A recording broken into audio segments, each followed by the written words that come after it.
مرحبا بكم في قناة تاريخ بلاد آشور. سأتحدث اليوم عن تاريخ الأكراد في بلاد آشور.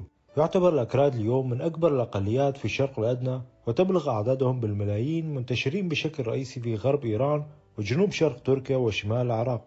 لكن أي باحث في التاريخ سيلاحظ بأن الأكراد لا يعتبرون سكان أصليين في هذه المناطق التي يعيشون فيها حاليا، وتاريخ هجرات القبائل الكردية نحو هذه المناطق موثقة في بعض المصادر، حيث بدأت بين نهاية فترة الإمبراطورية العباسية وبداية الإمبراطورية العثمانية. فالقسم الشرقي من الأناضول هو وطن الأرمن التاريخي، والقسم الشمالي من بلاد الرافدين هو وطن الآشوريين أو الآثوريين كما سماهم الفرس والعرب، وهم السكان الأصليين فيه، والذين ينقسمون إلى 3 طوائف، وهم النصاطرة الأرثوذكس الديوفيزيين، واليعاقبة الأرثوذكس المونوفيزيين، والكلدان الكاثوليك. وكانت العرقية الآشورية تشكل كثافة سكانية كبيرة في آشور في فترة حكم الساسانيين حتى أواخر فترة الدولة العباسية، كما تشير المصادر المسيحية، حيث كثرت الأديرة والكنائس والمدارس في الأقاليم الآشورية الكبرى مثل أربيل ونينوى وكركوك ونصيبين والأقاليم المحيطة بها، بحيث أنه يمكن أن نقدر تعداد الآشوريين حينها بمئات الآلاف. وحتى أواخر فترة الإمبراطورية العباسية بقي اسم وطن الآشوريين يسمى بآشور أو آثور أو آقور. فقد وصف البطريرك ميخائيل الكبير الذي توفي عام 1199 حاكم دولة الأتابكة أتابك قطب الدين الذي توفي عام 1171 بحاكم الموصل وكل آثور. ويذكر المؤرخ العربي المقدسي البشاري الذي عاش في القرن العاشر الميلادي في كتابه أحسن التقاسيم في معرفة الأقاليم بأن الأقاليم العربية هي جزيرة العرب، ثم العراق، ثم آقور أي آشور، ثم الشام، ثم مصر، ثم المغرب، أي أن العرب حتى أواخر العصر العباسي اعتبروا العراق وآشور إقليمين منفصلين. ويذكر المطران أقليمس يوسف داود الموصلي مطران دمشق في كتابه اللمعة الشهية في نحو اللغة السريانية الذي طبعه عام 1879، إذ كتب عن اللغة السريانية وقال بأنها لغة بلاد الشام والجزيرة والعراق وآثور. وكذلك ذكر المؤرخ ابن العبري الذي ولد عام 1226 بأن السريانية الشرقية هي لغة أهل جبال آثور وسواد العراق. وكتب المؤلف محمد الخضري بيك في كتاب الدولة العباسية بأن العراق فيه 6 كور أو ما يشابه المحافظة حاليا، آخرها في الشمال كور سامراء، ومن مدنها الأنبار وهيت وتكريت. أما شمالها فيقع إقليم جزيرة آقور أو آثور أو آشور، وغيرها الكثير من المصادر. أما بالنسبة للأكراد فمن هم وما هي أصولهم، ومتى استوطنوا في آشور وأرمينيا، وكيف تحولت آشور إلى وطن الأكراد أو كما تسمى بكردستان؟ هذه الأسئلة من الصعب الإجابة عليها، وصعبت حتى على باحثين أكراد كبار مثل محمد أمين زكي بيك الذي يعتبر أهم المؤرخين الأكراد على الإطلاق، والذي ألف كتابه الشهير تاريخ الكرد وكردستان، والذي ذكر فيه أن مبحث تاريخ الكرد وكردستان من أصعب مباحث هذا الكتاب، والسبب في ذلك قلة المعلومات الواضحة والمفصلة عن الأقوام والشعوب القديمة التي تألفت منها الأمة الكردية. وبسبب الغموض الكبير حول منشأ الأكراد وأصولهم، قام محمد أمين زكي بيك بالاعتماد على فرضيات وضعها مستشرقين غربيين عديدين من أبرزهم فلاديمير مونورسكي وسيدني سميث، وتتلخص فرضياتهم حول إرجاع أصول الأكراد إلى مجموعتين من الشعوب.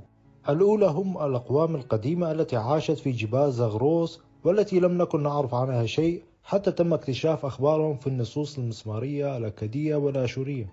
ومن هذه الشعوب الكوتيين واللولو والكاشيين والكاردوخي وغيرهم، وإيجاد أي شبه بين اسم الأكراد وأسماء هذه الشعوب. أما المجموعة الثانية فهم الأقوام الميدية والسكيثية الآرية. وحظيت هذه الفرضيات بإعجاب كبير لدى محمد أمين زكي بيك لأسباب سياسية، على الرغم من أنه ذكر بأن هذه الفرضيات تفتقر إلى الأدلة الأثرية والتاريخية ولا تدعمها أي مصادر. إذا أردنا أن ندرس منشأ الأكراد بطريقة علمية بعيدا عن الفرضيات، علينا أولا العودة إلى أولى المصادر التي تحدثت عنهم. فالسبب الرئيسي لغموض منشأ الأكراد هو بسبب غزو العرب الدموي لبلاد فارس في القرن السابع الميلادي، والتدمير الثقافي الهائل الذي لحقه على الأقوام الإيرانية. فيذكر ابن خلدون في كتابه تاريخ ابن خلدون بأن الجيوش العربية بقيادة سلمة بن قيس الأشجعي وفي فترة حكم عمر بن الخطاب التقت في منطقة الأهواز جموع من الأعاجم أغلبهم من الأكراد، مما يدل على أن وطن الأكراد الأصلي كان في منطقة الأهواز. وعندما فشلت مقاومة الأكراد قتل منهم الكثير وتم سبيهم وطردهم من وطنهم، وهكذا حصلوا على اسمهم. فالكرد في العربية تعني الطرد. والتجأ الأكراد بعدها إلى جبال زغروس التي عرفت منذ حينها بجبال كردستان، حيث شكلوا تجمعات قبلية بدوية حافظت على ثقافتها الفارسية وديانتها الزرادشتية. لكن اعتنق أغلبهم الإسلام في العصر العباسي الذي شهد التسامح وانفتاح مع الأقوام العجمية الفارسية. وبعد طرد الأكراد سكان الأهواز الأصليين من وطنهم، استوطنت القبائل العربية فيها وعرفت منذ حينها باسم عربستان. نستنتج من ذلك بأن الأكراد ينحدرون من الأقوام العيلامية والفارسية التي كانت تعيش في منطقة الأهواز، وأنهم لم يكونوا أقوام جبلية، بل التجأوا إلى الجبال بسبب بطش الجيوش العربية بهم. ومن القصص التي تشير إلى لجوء الأكراد إلى الجبال هي ذكر المؤرخ العربي المسعودي في كتابه مروج الذهب أن الكرد من سلالة هؤلاء الإيرانيين الذين لجأوا إلى تلال الجبال فرارا من ظلم وجبروت الضحاك السفاك. وعلى الرغم من غموض شخصية الضحاك، إلا أن الرواية تؤكد حقيقة لجوء الأكراد نحو جبال زغروس، وأنهم لم يكونوا أقوام جبلية قبل ذلك.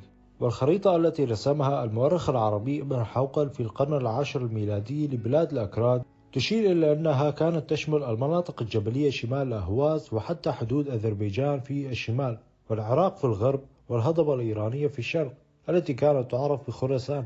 كما أن الثورات الكثيرة التي قام بها الأكراد ضد حكام دولة خلافة الراشدين والأمويين والعباسيين كانت تقريبا جميعها في منطقة الأهواز، وشمالها في منطقة أصفهان وهمذان وكرمنشاه في وسط إيران التي عرفت هذه المنطقة باسم عراق العجم.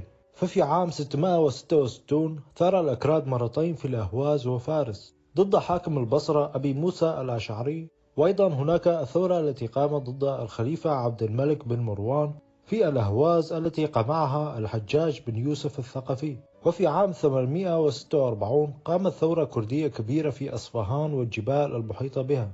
كما اشترك الأكراد في ثورة الزنج التي قامت في البصرة قرب الأهواز، بالإضافة إلى ثورة أبي مسلم الخراساني الكردي الأصل التي أدت إلى نهاية الدولة الأموية، وغيرها الكثير من الثورات. بسبب التشرد الذي عانى منه الأكراد بعد طردهم من وطنهم في الأهواز، هاجرت قبائل كردية كثيرة خاصة في فترة الخلافة العباسية إلى آشور وأرمينيا وأيضا سوريا، ووصلت بعض القبائل الكردية حتى مصر والسودان والمغرب.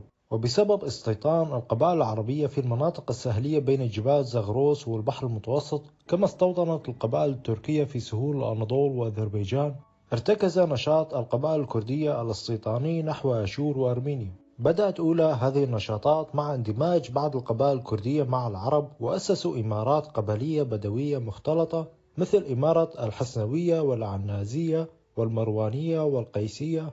وحكمت هذه الإمارات اسميا على مناطق ديار بكر والجزيرة والموصل وأربيل.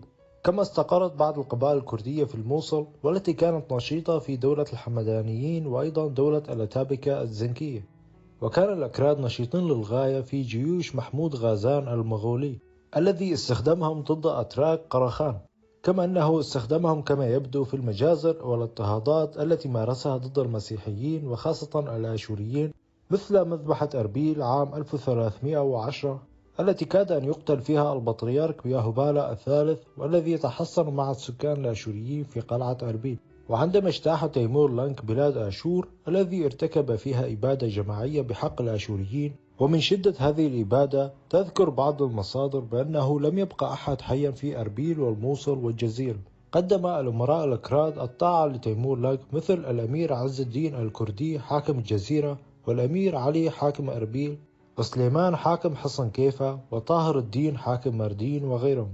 وكان لمعركة جالديران التي وقعت بين الصفويين والعثمانيين تبعات كارثية على الآشوريين. فعندما أعلن الشاه إسماعيل الصفوي المذهب الشيعي كمذهب رسمي لدولته في إيران، كانت هناك ردود عنيفة وثورات قامت ضده من سكان المدن الكبيرة ذات الأغلبية السنية مثل مدينة تبريز. لذلك استعان هذا الشاه بقبائل القزلباش التركية الشيعية التي كانت منتشرة في شرق الأناضول وشمال غرب إيران لدعم حكمه وللقضاء على أعدائه وفرض المذهب الشيعي على جميع سكان دولته. ففي بلدة خوي شمال إيران اجتمع مع الشاه الصفوي 11 أميرا كرديا قدموا له الطاعة، لكن قام الشاه بسجنهم جميعا وعين مكانهم ولاة قزلباش شيعة. وقبل معركة جالديران تواصل السلطان سليم الأول مع الشيخ إدريس البدليسي زعيم الأكراد السنة الذين اضطهدهم الصفويين في وطنهم في جبال زاغروس والمناطق التي انتشروا فيها في آشور وأرمينيا، ووعد بحمايتهم مقابل مساعدته في هزيمة جيش قبائل قزلباش الشيعة التي كانت أساس جيش الدولة الصفوية. وفي 23 آب 1514 وقعت المعركة بين الطرفين، حيث انتصر العثمانيين بمساعدة القبائل الكردية على الصفويين وقبائل القزلباش، وبالنتيجة نجح العثمانيين في ضم كامل شرق الأناضول إلى دولتهم بما في ذلك آشور وأرمينيا. تبع المعركة هجرات كبيرة للأكراد من جبال زاغروس التي بقيت تحت الحكم الصفوي نحو شرق الأناضول في أرمينيا وآشور على حدود الدولة الصفوية. وأعطى السلطان سليم الأول للأكراد الحكم الذاتي، حيث سميت هذه المنطقة بكردستان منذ حينها. وتمكن السلطان سليمان ابن سليم الأول من انتزاع العراق من الصفويين، وبنى مدينة السليمانية على اسمه في شمال العراق حاليا لتكون مركزا حضاريا للأكراد السنة لمقاومة المد الصفوي في العراق.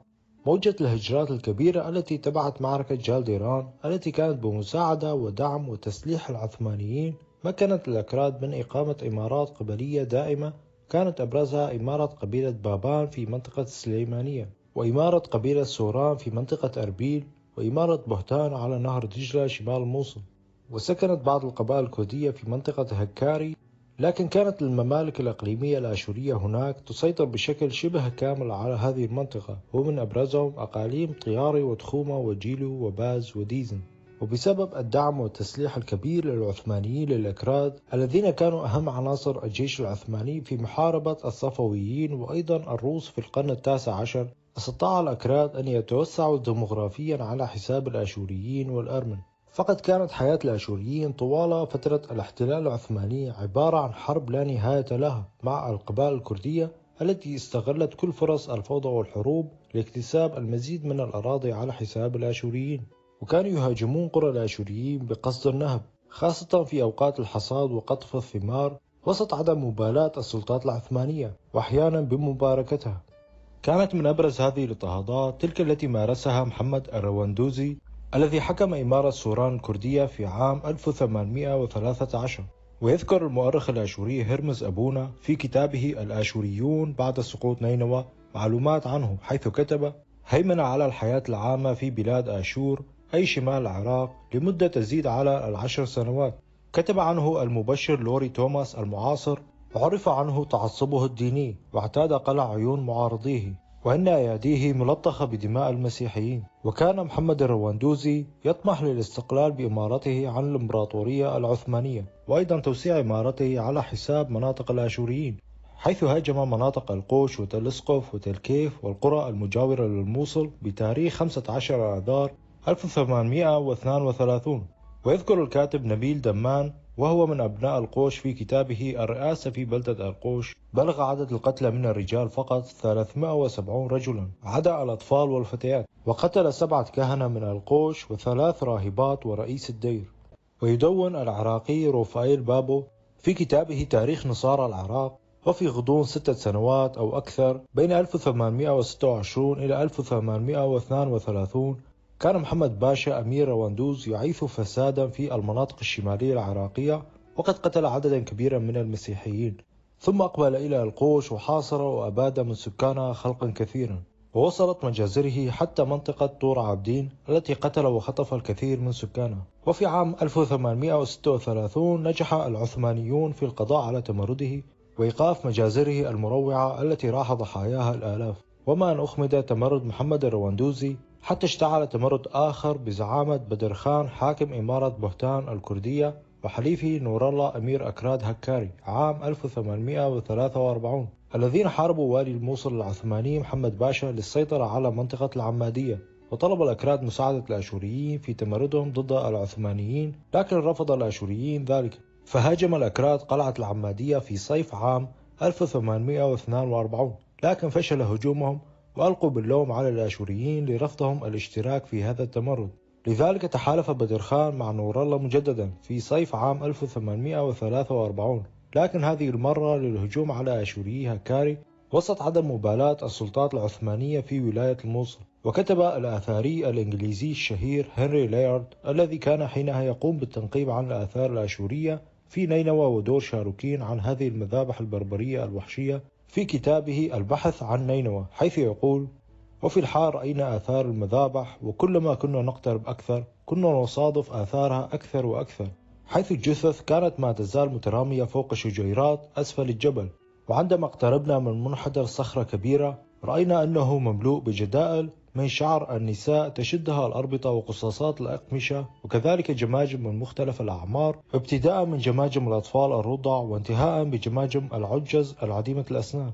وكتب أيضا عن قصة أسر نساء منطقة ياري، حيث يقول: ذكرني جسر ليزان بقصة سمعتها عن بطولة 10 فتيات آشوريات من قرية سرسبيتو الطيارية. عند عودة الأكراد بعد المذبحة الفظيعة للآشوريين قادوا أمامهم تلك الفتيات عبر هذا الجسر الضيق، وفور وصولهن قاموا سويا بإلقاء أنفسهن إلى النهر وغرقوا معا، فضلوا الموت على العبودية.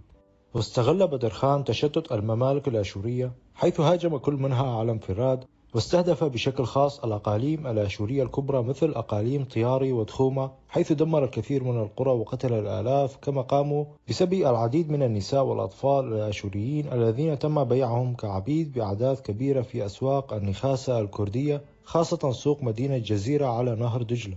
حاول الآشوري هرمز رسام الذي كان مساعد هنري لايارد وعمل كدبلوماسي في وزارة الخارجية البريطانية أن يستعمل نفوذه لدى والي بغداد نجيب باشا للضغط على بدر خان لإطلاق سراح الأسرى، بمن ضمنهم أقارب بطريرك كنيسة المشرق الذي كان قد التجأ إلى مدينة الموصل. غير أن محاولاته لم تؤدي إلا إلى تحرير حوالي 150 شخصا من ضمنهم أخت البطريرك، بينما تم توزيع البقية كغنائم حرب بين الأغوات الأكراد. استمرت هذه المذابح حتى عام 1847 عندما أرسلت السلطات العثمانية جيشا للقضاء على تمرد بدر خان. أدت هذه المجازر إلى مقتل أكثر من 10,000 آشوري، كما استفاد العثمانيين من توجيه تمرد بدر خان نحو الآشوريين للقضاء على استقلالية الأقاليم الجبلية الآشورية، وأيضا تدمير آخر إمارة كردية شبه مستقلة، وحكم هذه المنطقة بشكل مباشر، حيث قسمت بين ولايات الموصل ووان. لم تتحسن حياة الآشوريين مع نهاية حكم الإمارات الكردية والحكم العثماني المباشر مع النصف الثاني من القرن التاسع عشر، فقد استخدم العثمانيون الأكراد في جيشهم الحديث كفرق دائمة مثل الفرق الحميدية التي ارتكبت جرائم مروعة ضد الأرمن والآشوريين. كما كان الأكراد رأس الحربة في الجيش العثماني خلال الحرب العالمية الأولى، والذي ارتكب حينها الإبادة الجماعية الآشورية التي راح ضحيتها ثلثي تعداد الآشوريين، وتم تهجير الناجين من وطنهم. وساهم الأكراد أيضا في مجزرة سيميل التي ارتكبتها القوات العراقية عام 1933 ضد آشوري هكاري النازحين في شمال الموصل. كل هذه الاضطهادات والمذابح التي تعرض لها الآشوريين قلصت أعدادهم بشكل حاد، حيث كانوا في بعض الفترات على وشك الانقراض الكامل. استفاد منها الأكراد في التوسع الديمغرافي على حساب الآشوريين، حيث أصبحوا يشكلون الأغلبية الساحقة في جميع الأقاليم الآشورية التاريخية. ويشكل الآشوريين اليوم أقلية صغيرة في شمال العراق، حيث يدير الأكراد حكومة مستقلة، حيث تتعهد الأحزاب الكردية الحاكمة بحماية حقوق الآشوريين الثقافية والسياسية والدينية، على الرغم من استمرار المضايقات والتجاوزات على أراضيهم. أما الأغلبية الساحقة من الآشوريين الذين يبلغ تعدادهم حاليا بضعة ملايين يعيشون في دول الشتات. شكرا لكم على المشاهدة، ولا تنسوا الاشتراك في قناة تاريخ بلاد آشور لمتابعة كل جديد.